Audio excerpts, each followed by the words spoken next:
আসসালামু আলাইকুম গাইস।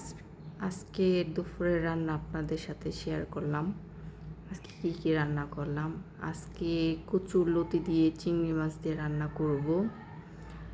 এই তো কড়াইটা বসাই দিলাম, পরিমাণ মতন তেল দিলাম,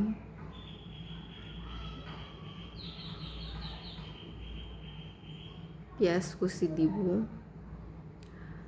আর প্লিজ সবাই আমাকে সাপোর্ট করবেন, কমেন্টস করবেন। এই তো পেঁয়াজ কুচি দিয়ে দিলাম, একটু নেড়ে দিব।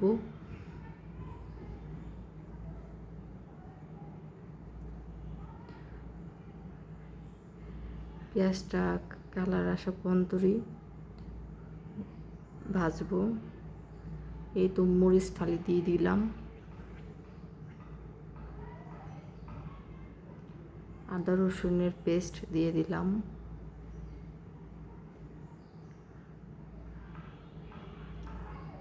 মরিচের গুঁড়ি দিয়ে দিলাম, হলুদের গুঁড়ি দিয়ে দিলাম, একটু নেড়ে দিব।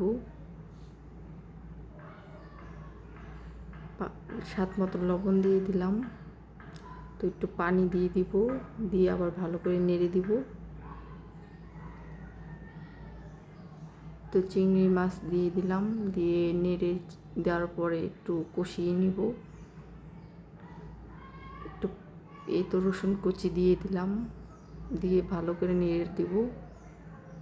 দেওয়ার পরে একটু পানি দিয়ে দিচ্ছি, এখন ঢাকনা দিয়ে দিব।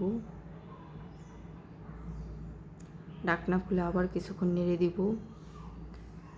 কষানোর পরে আবার ঢাকনা দিয়ে দিলাম।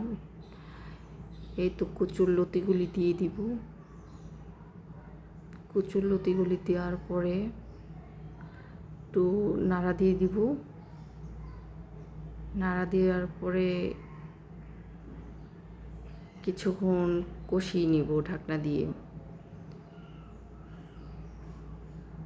তো পানি অ্যাড করে দিলাম, তো নাড়া দিয়ে আবার ঢাকনা দিয়ে রাখবো। ভাত বসাইছি, এখানে ভাত হইতে আছে। তরকারিটা আবার একটু নেড়ে দিব। এই তো রান্না শেষ পর্যায়ে, ফাইনাল লুক এটা। কেমন হয়েছে সবাই বলবেন। আর আজকের ভিডিওটা এখানে শেষ করতে আসি। আল্লাহ হাফিজ।